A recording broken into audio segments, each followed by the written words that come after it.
A abençoada festa do outono, a festa das trombetas chegou. Eu espero que vocês recebam muitas bênçãos através das festas.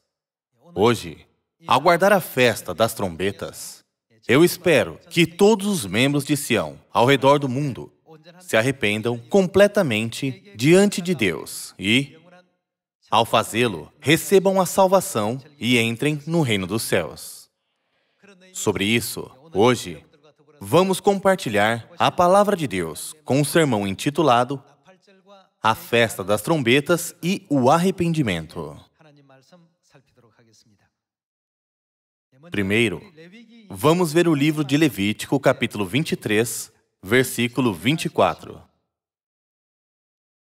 Fala aos filhos de Israel, dizendo: No mês sétimo, ao primeiro do mês, tereis descanso solene memorial, com sonidos de trombetas, santa convocação. Hoje é o primeiro dia do sétimo mês, segundo o calendário sagrado. Esse dia era comemorado com sonidos de trombetas. Vamos ver a origem da festa das trombetas.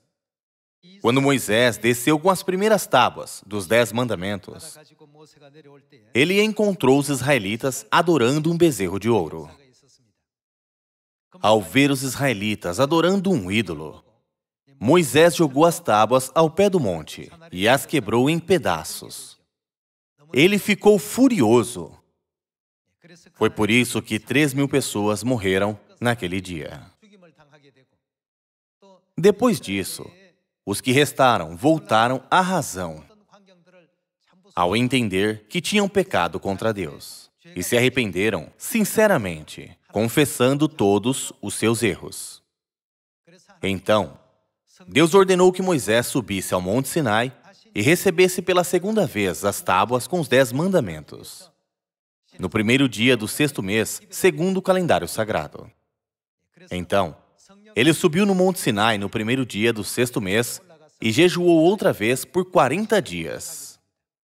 Moisés jejuou por 40 dias quando recebeu, pela primeira vez, os 10 mandamentos. E jejuou mais 40 dias quando recebeu as segundas tábuas. Depois de jejuar por 40 dias, ele recebeu os 10 mandamentos e desceu. Esse dia era o 10º dia do 7º mês, segundo o calendário sagrado. No 10º dia do 7º mês, segundo o calendário sagrado, Deus expiou todos os pecados dos israelitas. Por isso, Deus nomeou o 10º dia do 7º mês como o dia da expiação. O dia da expiação acontecerá daqui a 10 dias. Então, preparem-se com corações arrependidos. Deus sempre faz com que seu povo toque trombetas por 10 dias antes do dia da expiação e faz com que se arrependam de todos os pecados que cometeram durante um ano e os confessem diante de Deus. Hoje, o primeiro dia do 7º mês, segundo o calendário sagrado, é a festa que Deus estabeleceu com esse propósito. O significado contido na festa das trombetas é o arrependimento. 2.000 anos atrás, Jesus veio à Terra e disse: Arrependam-se, pois o reino dos céus está próximo. É crucial que entendamos que há uma relação inseparável entre o reino dos céus e o arrependimento. Arrependam-se. Simplificando, a menos que nos arrependamos, não poderemos entrar no reino dos céus. Isso não significa que podemos entrar no reino dos céus somente depois de nos arrependermos? Muitas pessoas dizem: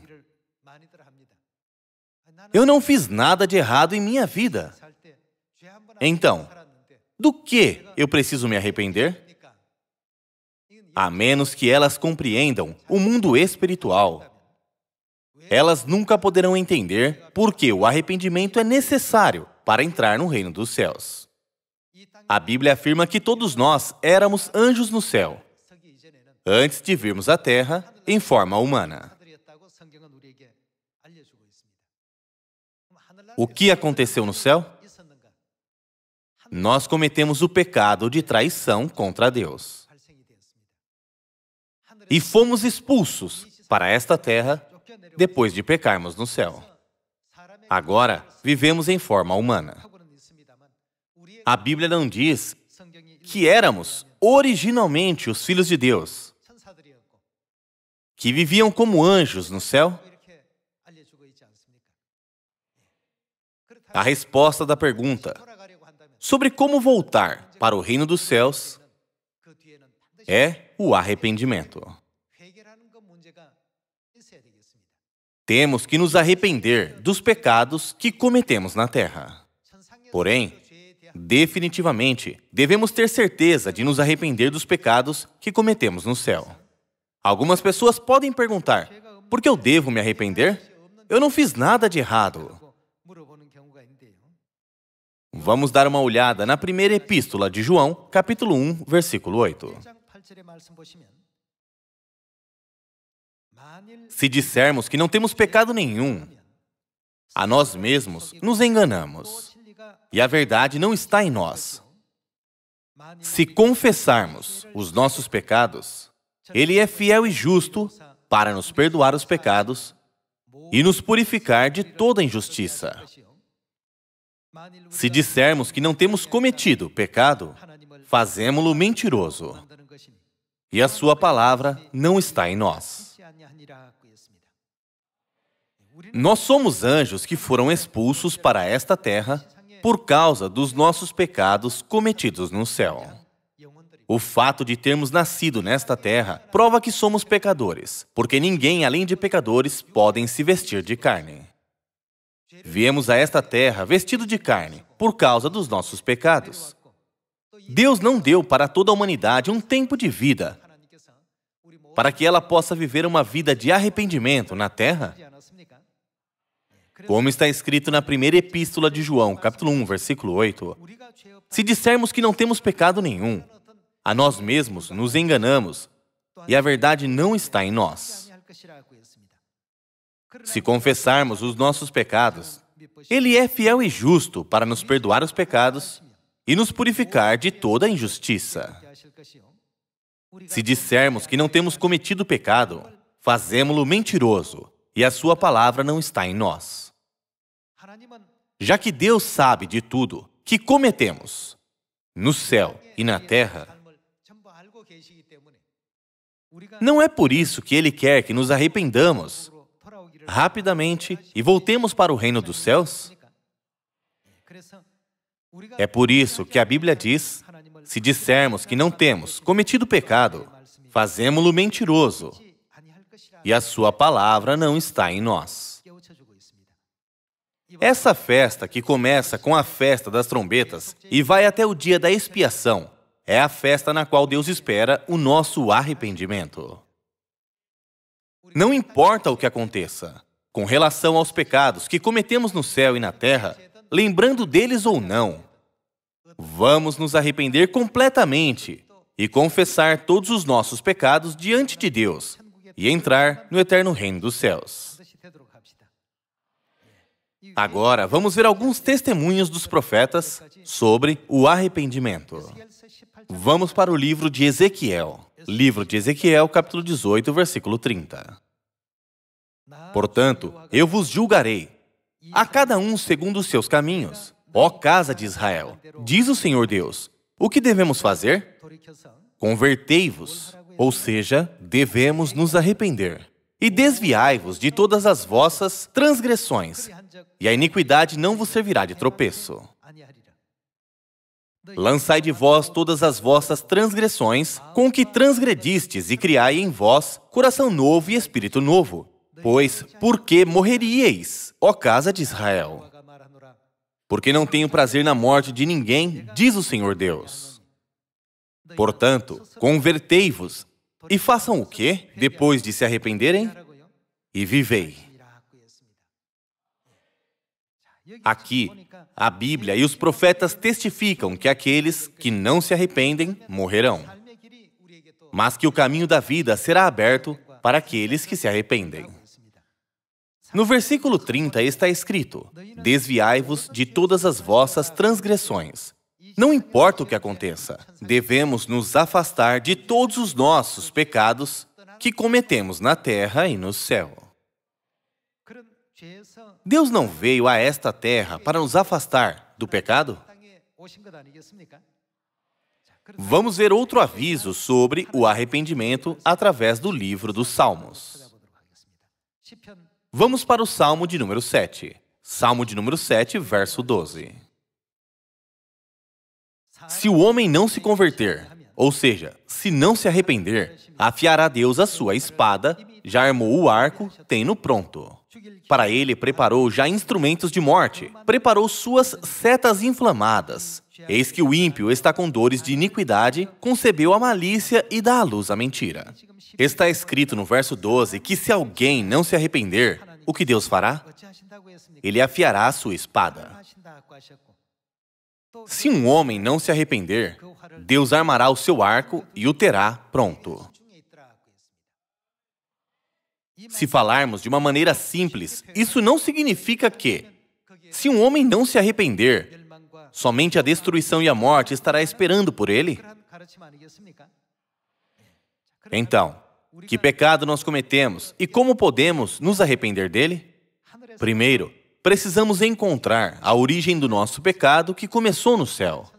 No livro de Isaías, capítulo 14, Deus nos dá uma visão sobre como era a mentalidade do primeiro criminoso do mundo celestial.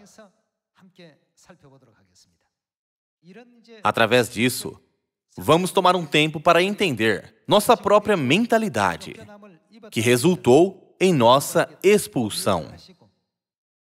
E pensar, por que Deus nos dá todos os regulamentos, decretos e leis da nova aliança? Vamos ver o capítulo 14, versículo 12. Como caíste do céu, ó estrela da manhã, filho da alva, como foste lançado por terra, tu que debilitavas as nações.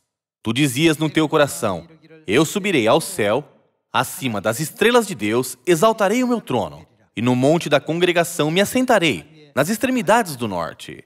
Subirei acima das mais altas nuvens e serei semelhante ao Altíssimo. O Altíssimo é Deus. Mas a estrela da manhã se rebelou contra Deus, dizendo, eu serei semelhante a Deus. No versículo 15 está escrito, contudo, serás precipitado para o reino dos mortos, no mais profundo do abismo. Os que te virem te contemplarão, hão de fitar-te e dizer-te, é este o homem que fazia estremecer a terra e tremer os reinos? Que punha o mundo como um deserto e assolava as suas cidades? Que a seus cativos não deixava ir para casa? Todos os reis das nações, sim, todos eles, jazem com honra, cada um, no seu túmulo. Mas tu és lançado fora da tua sepultura, como um renovo bastardo, coberto de mortos traspassados à espada, cujo cadáver desce à cova e é pisado de pedras. Com eles não te reunirás na sepultura, porque destruíste a tua terra e mataste o teu povo. A descendência dos malignos jamais será nomeada. Aqui, Deus explica sobre a vida passada do rei da Babilônia. Ele tentou levantar o seu trono acima do de Deus. Isso é inadmissível. O que esse pecado trouxe no final? Como está escrito no livro do Apocalipse, o que aconteceu no céu? Houve guerra no céu. Satanás, que é comparado com um dragão, foi expulso para a terra com os seus anjos. Eles cometeram o grave pecado de tentar tomar o trono de Deus. Vamos ver mais um versículo, no livro de Ezequiel, capítulo 28. Vejamos o livro de Ezequiel, capítulo 28, versículo 11. Livro de Ezequiel, capítulo 28, versículo 11. Veio a mim a palavra do Senhor, dizendo, filho do homem, levanta uma lamentação contra o rei de Tiro e dize-lhe, assim diz o Senhor Deus, tu és o sinete da perfeição, cheio de sabedoria e formosura. Estavas no Éden, jardim de Deus. De todas as pedras preciosas te cobrias, o sárdio, o topázio, o diamante, o berilo, o ônix, o jaspe, a safira, o carbúnculo e a esmeralda. De ouro se te fizeram os engastes e os ornamentos. No dia em que foste criado, foram eles preparados. Tu eras querubim da guarda, ungido, e te estabeleci. Permanecias no monte santo de Deus, no brilho das pedras andavas. Perfeito eras nos teus caminhos, desde o dia em que foste criado, até que se achou iniquidade em ti.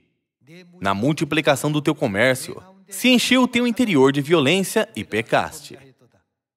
Pelo que te lançarei, profanado, fora do monte de Deus, e te farei perecer, ó querubim da guarda, em meio ao brilho das pedras. Elevou-se o teu coração por causa da tua formosura, corrompeste a tua sabedoria por causa do teu resplendor. Lancei-te por terra, diante dos reis te pus, para que te contemplem.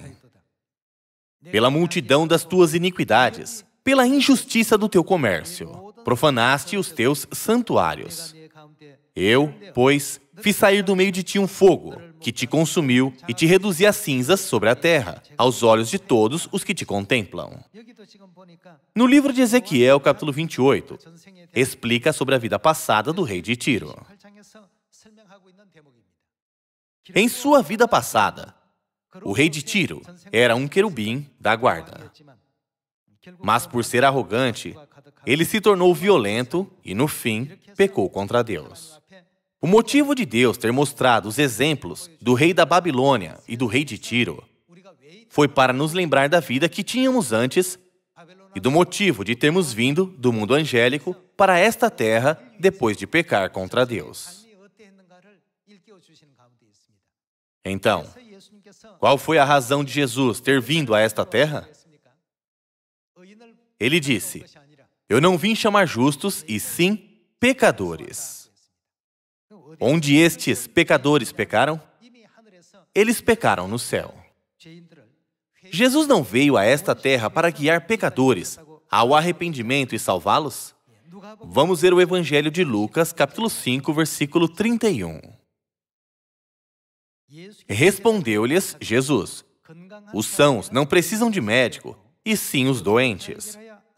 Não vim chamar justos. O motivo de Jesus ter vindo à terra não foi para chamar justos, mas para chamar quem? E sim pecadores ao arrependimento. Ele veio à terra para guiá-los ao arrependimento. Na primeira epístola de João está escrito: se dissermos que não temos cometido pecado, fazemo-lo mentiroso. Somos pecadores que cometeram graves pecados no céu e foram expulsos a esta terra. Para guiar essas almas corruptas para a salvação e guiá-las ao arrependimento, Jesus veio para esta terra. Foi por isso que no início do seu ministério ele disse: arrependam-se, porque o reino dos céus está próximo. Em outras palavras, se você quiser voltar ao céu, você deve se desfazer de todos os pecados que acumulou desde o céu e cumprir o significado do arrependimento. Não foi isso que Jesus nos ensinou? Então, como podemos ser perdoados de todos os nossos pecados? Perdão de pecados é o que há de mais importante para a humanidade. Primeiro, vamos aprender mais sobre o que é o pecado. Vamos ver a primeira epístola de João, capítulo 3, versículo 4. Todo aquele que pratica o pecado também transgride a lei, porque o pecado, o que é o pecado? É a transgressão da lei. Assim como há leis na terra, também há leis no céu. Depois de ser tentada por Satanás, o diabo, que quebrou as leis do céu e perturbou a ordem do universo, a humanidade tentou derrubar o trono de Deus. E como resultado, foi expulsa a este mundo. A principal razão para tudo isso se originou de um coração que não respeitou as leis, regulamentos e decretos de Deus. Então, o que a Bíblia diz sobre o pecado? Quem peca, transgride o quê? Quem peca, transgride a lei. O pecado é a transgressão da lei. Vamos continuar com o versículo 5. Sabeis também que ele se manifestou para tirar os pecados, e nele não existe pecado. Versículo 6. Todo aquele que permanece nele não vive pecando. Todo aquele que vive pecando não o viu, nem o conheceu. Filhinhos, não vos deixeis enganar por ninguém. Aquele que pratica a justiça é justo, assim como ele é justo. Aquele que pratica o pecado procede de quem? Quem peca e comete o mal é do diabo, porque o diabo vive pecando desde o princípio. Para isto se manifestou o Filho de Deus, para destruir as obras do diabo. A Bíblia nos ensina que aqueles que não aceitam as leis, regulamentos e decretos de Deus, e aqueles que não vivem de acordo com os mandamentos de Deus, são os que foram enganados por Satanás e são forçados a viver suas vidas de acordo com a vontade de Satanás. Por isso, o que Deus sempre enfatizou, mesmo depois de vir a esta terra, quando ele veio a esta terra para salvar a humanidade, ele sempre ensinou: obedeçam às leis, regulamentos e decretos. Dizendo isso, ele continuou a lembrar toda a humanidade. Vamos para o livro de Deuteronômio, capítulo 8, versículo 1.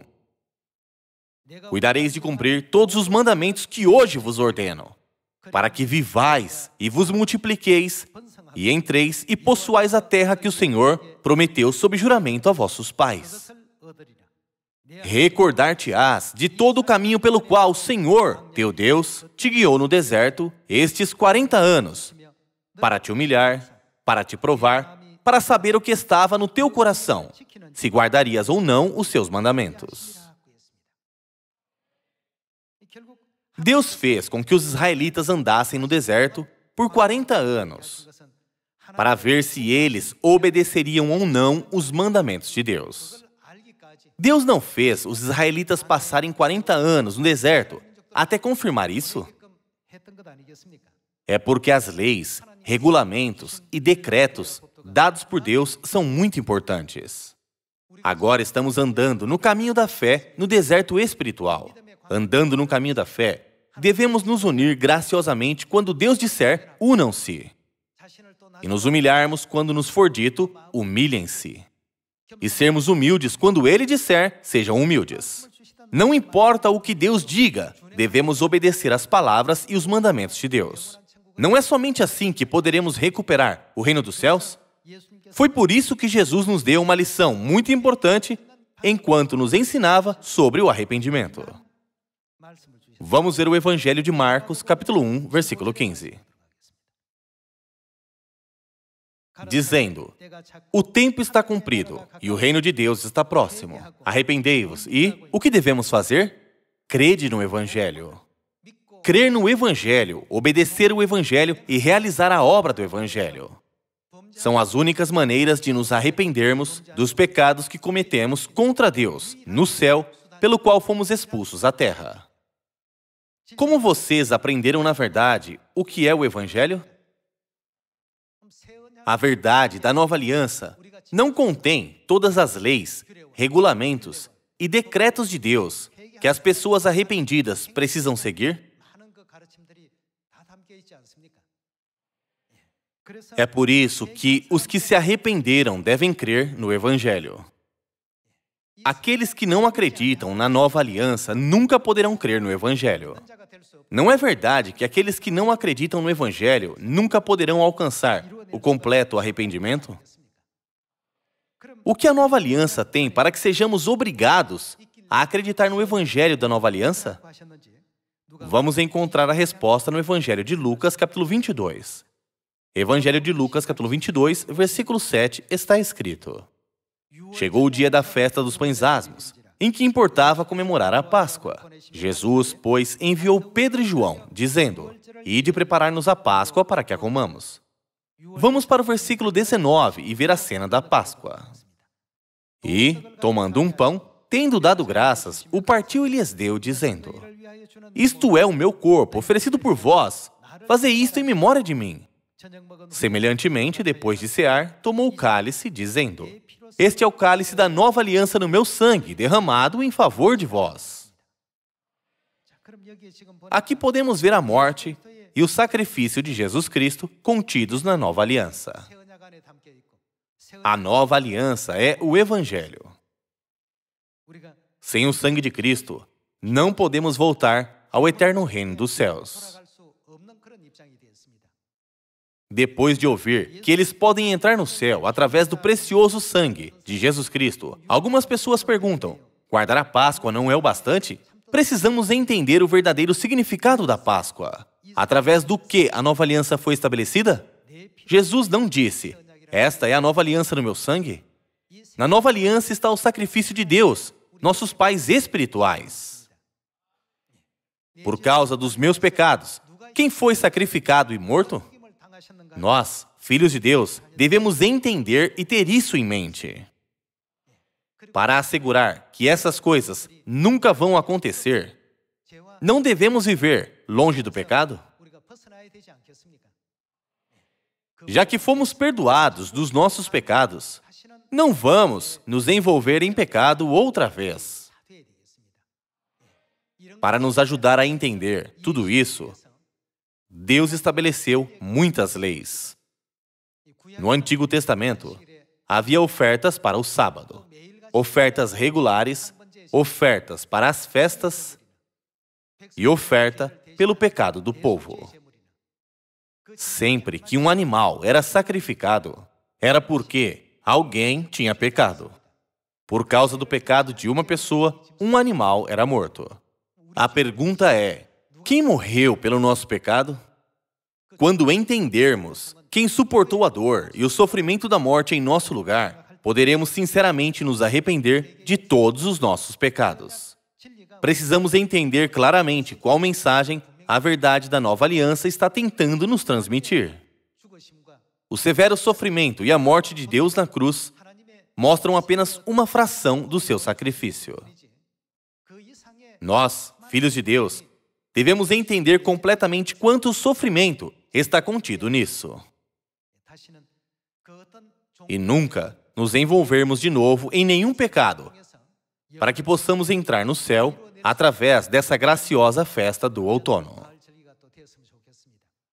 Com isso, concluo o sermão de hoje. Muito obrigado.